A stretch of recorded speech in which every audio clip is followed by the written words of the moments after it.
Where are you, God? Where did you go? Why is it that I do not feel your presence? Have you ever felt that way? Maybe the answer is that you really don't want to know God. What? Join us as we go as far as we can into the apparent relationship between God and man. Who am I? Who? Our purpose is to awaken. Who am I? To awaken to absolute truth. Who am I? Who?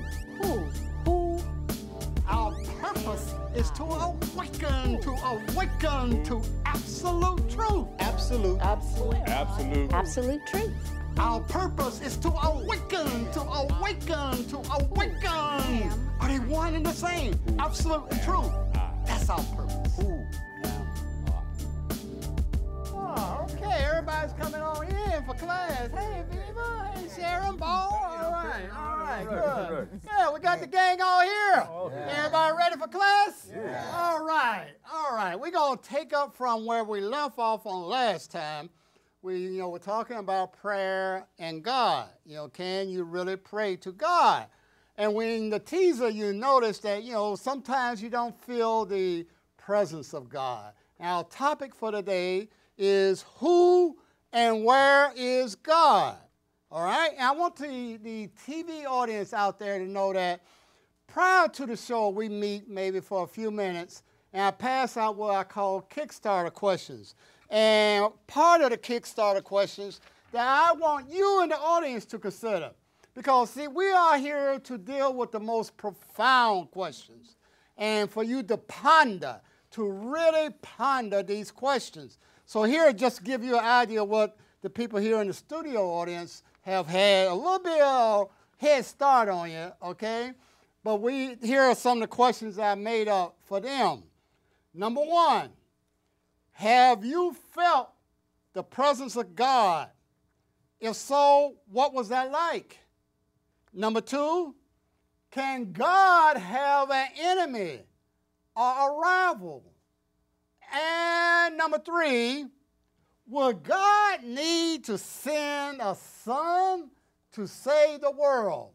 Now, these are some of the questions we want to ask. See, unless you in the viewing audience, as well as you here, unless you get your own digging at that question of what is God, you got to do that if you want to be free, if you want to find happiness, if you want to find out just the full foundation of everything. And you have to be willing to do your own personal excavation. You're digging at it because you got to examine every concept that you've been taught. I don't care if your mama taught you, your grandmama, or people who you respect and love. This is your journey.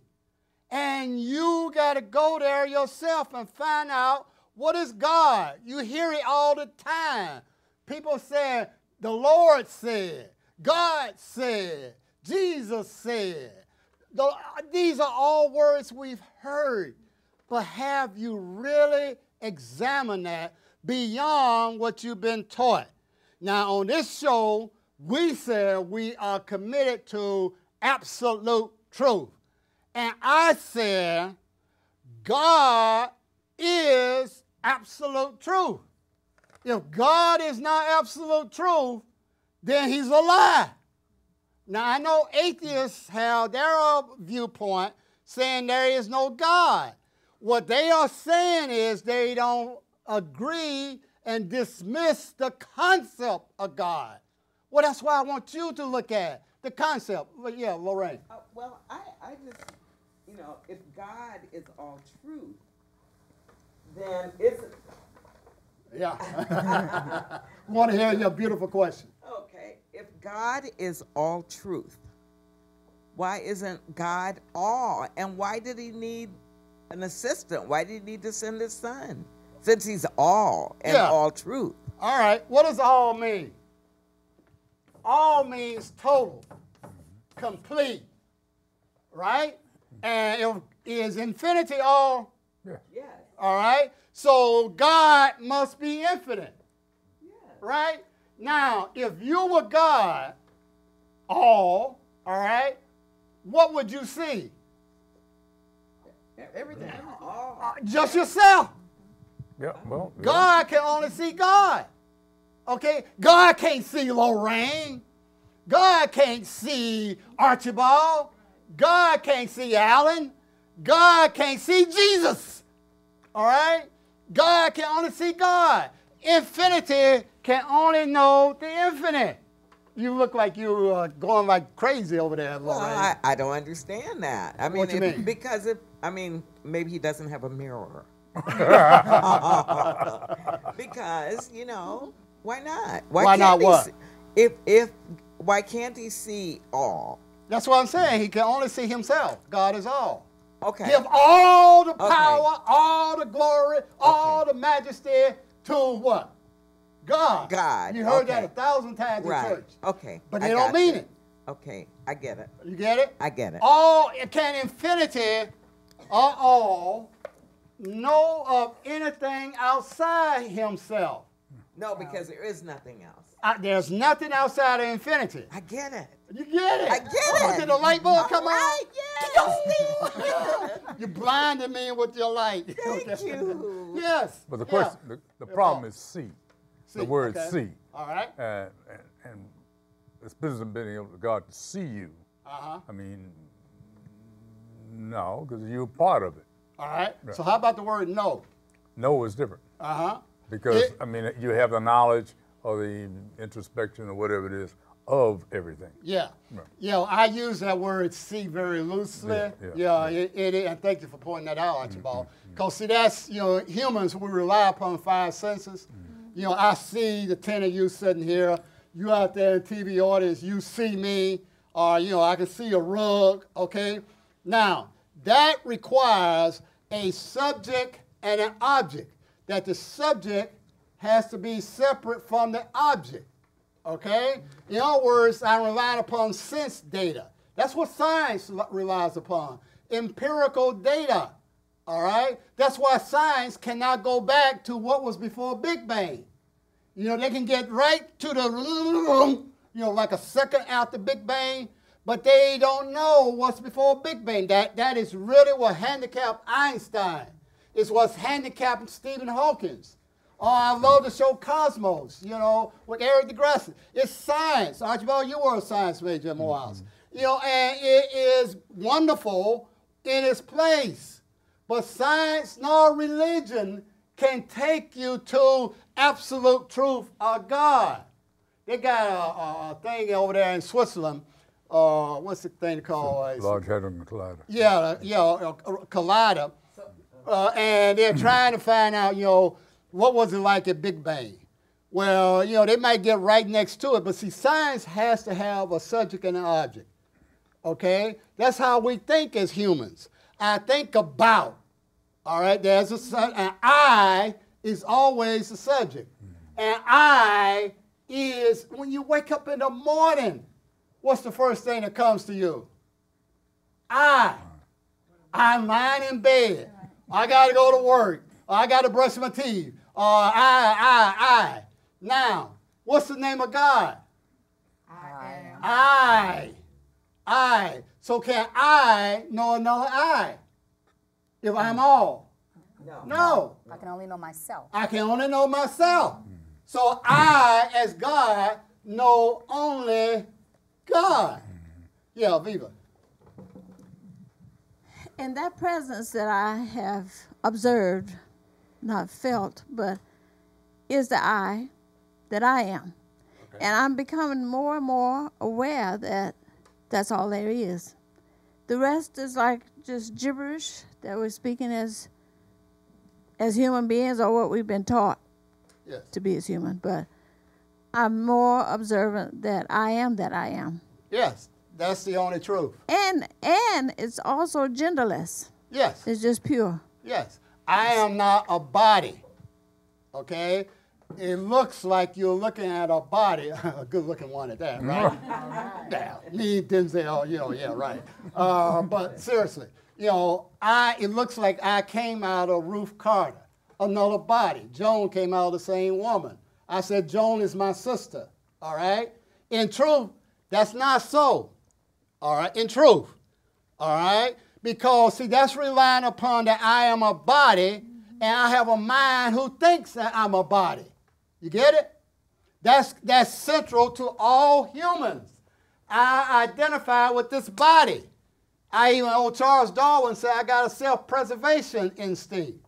In other words, I'm going to protect this body. You pull out a gun, I'm going to, fight or flight, right? So I got this thing called, since I identify with this form, I think that this is me. But that's the only thing that keeps me from knowing me. I know that sounds a little, gibberish, but in other words, who I truly am, I and the Father are one. Actually, that's not it. I am only one. I am the only one. But that's not a person. That's not Jesus. That's not Buddha. That is only God.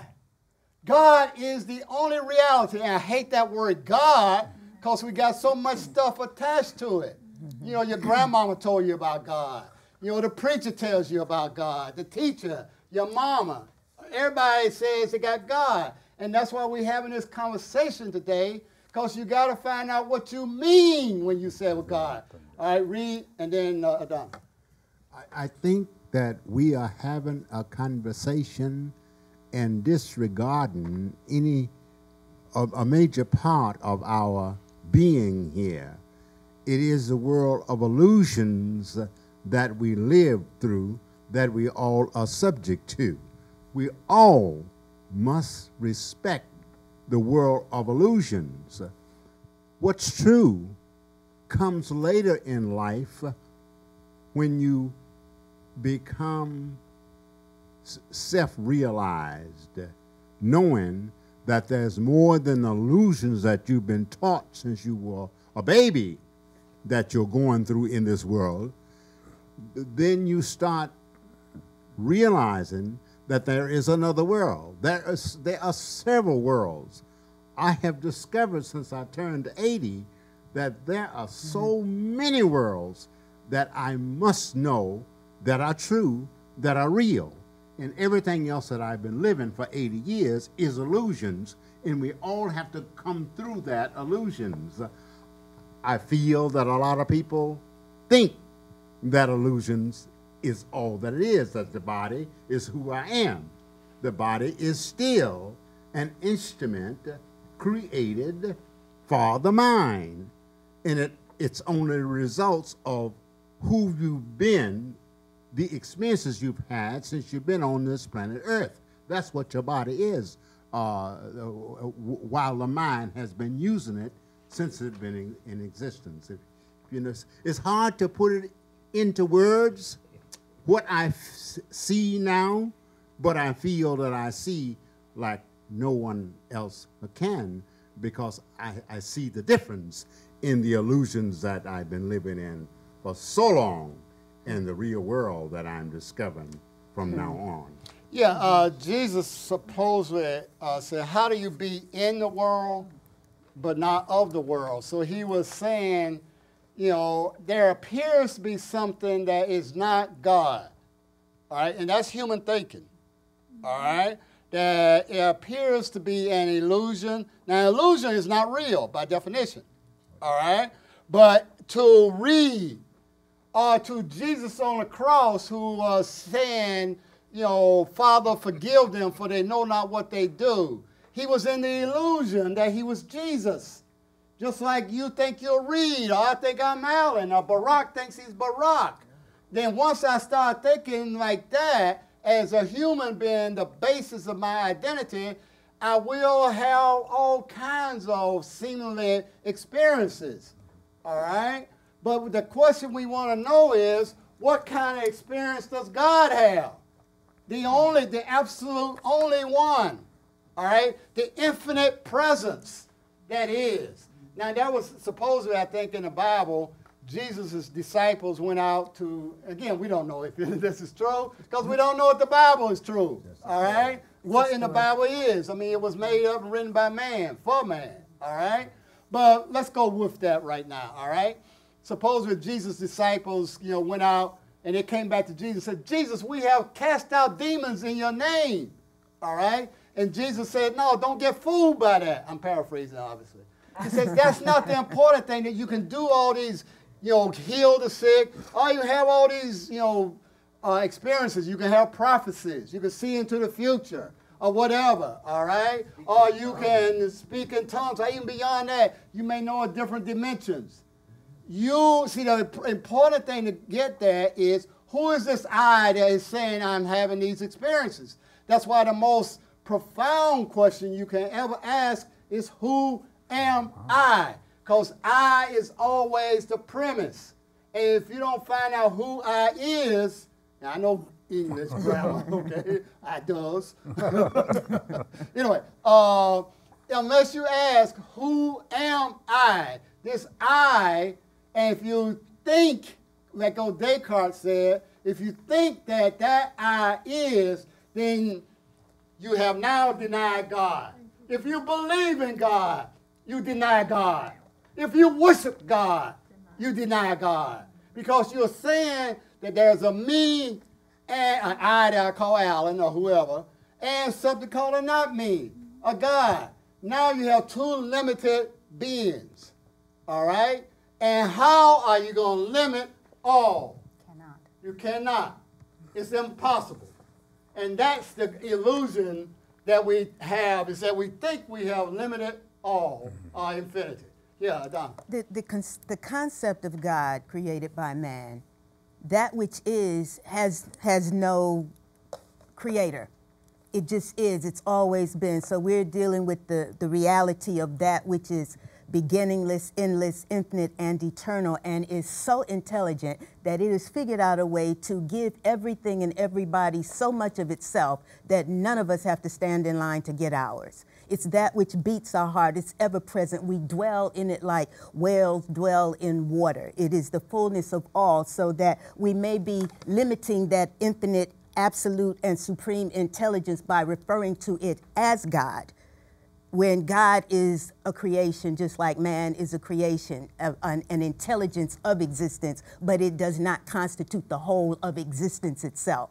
So that we who are in this now moment of eternity, adrift on this spaceship called Mother Earth, we are already in heaven. We don't have to die to go there. If we come to a point in place where we really care to realize that there is the real I, the I that truly sees through every eye. So it is that which is conscious of itself as being. It is in the ant, it's in the bee, it's everywhere. So that we have to really get beyond God and Godhood to understand the reality of our immortality as these points of an absolute and eternal presence that has no beginning and it has no end. God's, as man, have beginnings and they have ends. Yeah, they asked Mark Twain. Mark Twain was an atheist, okay? And they asked Mark Twain, Mark Twain said, God created man, and man returned the favor. Okay? Yes, man's going to always create a God, all right? Or gods, okay? Now, see, man doesn't want to not exist, okay? How can I kill myself, really, commit suicide? I mean, yeah, I can take a gun and blow my brains out or whatever, but that's a body. How do I destroy this I thought that thinks it's separate from the infinite? See, this is where I hear you where you're coming from. See, if you start off with the I exist as a human, you have already denied the infinite, all right? What you have to do is this statement right here.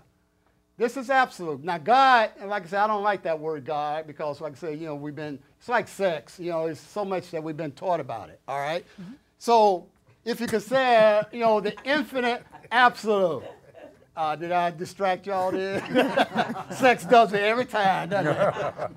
All right, come on back. Reel it back in, all right? Let's use the term infinite absolute. Or if you don't like that term, omnipotence. Can you write that under God? What? Like infinite? Infinite absolute. Well, yeah. All right. Infinite absolute. Or Is all. is all. Yeah. Or you can use the omnis. Yeah. Omnipotence. Omnipresence. What about I am? Can we say Yes. I am You can say- all? I am all. But then that's difficult for most of us to accept. I am all, because again, we take that back to that humanness where we think we're talking about Sharon or our personal, our individual being. But to know that that I am is all, that takes you to a different place. Yes. And when you can just meditate on that I am all, that will take you where you're talking about. And you may, because the mind is so sneaky, all right, it is like a snake, all right? I think I remember Robert Houston say it was like a snake, John. Anyway, it's, when you say I am, the first thing the mind's going to give you is Alan Carter, this personal identity, all right? Maybe, just to kind of stop the automaticity, is that a word? Yeah, I don't know. Yeah, now it is. The automatic functioning of the mind, maybe if you say, and Miss Simpson, my 9th grade English teacher, turned on that grade, but maybe if you say, I is God, or I is all right? Now, I know the grammar, that's Ebonics, y'all, but, maybe it will stop the automatic way that we just flow into I am, because what Sharon is saying is true. I am that I am is the only sentence in the Bible, the King James or whatever, that's completely capitalized, because it's true. You can never say I am not and mean it. All right, you can say it, but I can say Santa Claus exists, and that's a lie. All right, so I can never say I am not.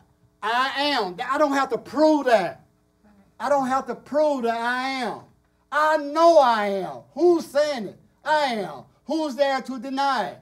I am. Well, how can I not deny my own existence? All right? But I have to find who is I. Look, the ultimate question is, who am I?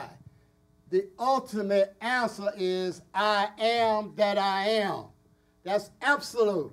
Now, why aren't they teaching that at Morehouse or at Harvard or in churches? If it's the ultimate question and it is the ultimate truth, then why not, let's get into it. Religion comes from the word religio, which means binding back to the source. The source is always I. I saw Gloria, and then you read. Gloria. So one of the questions that you have on this sheet is, have you felt the presence of God? Okay. So listening to Sharon, I am all, or I is all, is that the presence of God when you are meditating with that? Or it's a true statement, but I don't know if it's the intellectual, and I love intellectual stuff because I thought I was smart until I went to Morehouse. But the intellect likes to grab on the stuff. It's a presence that is beyond words. Okay, when you take it into words, who was it? Lao Tzu, who said about truth, or God and truth are synonyms. All right, he said, he who knows doesn't speak, and he who speaks doesn't know. Silence is where God resides. All right, and that, where the mind doesn't want you to be silent. You walk in your house, what do you want to do? TV. I wonder what's on TV tonight. Turn on the radio. I got to go in the computer. Silence can be deadening, deafening. What's the word? Definitely. Deafening, yeah. We're deadening too. People are deadly afraid of silence sometimes. So it is that. Yeah, read. I'm sorry. Did you have follow-up, Gloria? Well, then, when I'm asleep, am I in the presence of God? When you are in deep sleep, not dream sleep. Because when you're in dream sleep, Gloria is there thinking about, oh my God, the monster is chasing you or whatever. In deep sleep, Gloria isn't there as a personal identity. Now, is that God? I don't know, but it's, at least you're getting away from that ego that says, I'm Gloria, you know, a female, yada, yada, yada, yada. Okay, read. I think that conversation and reading is an illusionary act. I think where I am now as a human being, mine, is all superfluous to me because everything I hear, everything I read is someone else's distorted opinion. Yes. Distorted because it's not mine. And I am to live by my experiences alone, no one else's, because what other people think is not my business. I follow my own light from my own experience. I live by the experiences that I have because I have suffered for them, because that's how I learn. And conversation is superfluous. Yes. That's to describe what man has made, the world of illusions. You know, supposedly, again, Jesus said, and we really don't know what he said, but, you know, supposedly he said, of myself, I can do nothing. All right? In other words, he was saying, I'm totally impotent. I can't do nothing, y'all. Don't pray to me. Don't ask me. Don't worship me. Don't you know I'm impotent? Impotent means what? No power. Yeah, no power. I can't do nothing. Now, that is like, what's the word? Antonym? Or, you know, opposition. That's the word I'm looking for. Yeah, y'all smart. I ain't that smart. It's in opposition to the human basic mind. I think I can raise my arm. I think I can raise my leg. I think I can talk. But that's not true. If I can raise my arm, raise my leg, talk, then where did I get that power from if God is all power? Omnipotence means all power. That is the only power there is, and that belongs solely, exclusively to God. Alan Carter, it looks like I can raise my leg. It looks like I can talk, but that's as you were saying, Reed, that is the illusion. It looks like Mickey Mouse can talk. It looks like Donald Duck can talk, but they can't. And I just got the signal that I better stop talking, y'all. So we got to wrap this up right here. You know, but I invite you out there in the audience, TV audience. Dig as Reed was saying, you got to take this journey by yourself. Don't take what mama said, or don't take what grandmama said, or what the preacher said, or what the Bible said, or what the Quran said. You go on your journey and respect yourself and find out what is the source of truth. Then you may find that I am that I am. Thank you.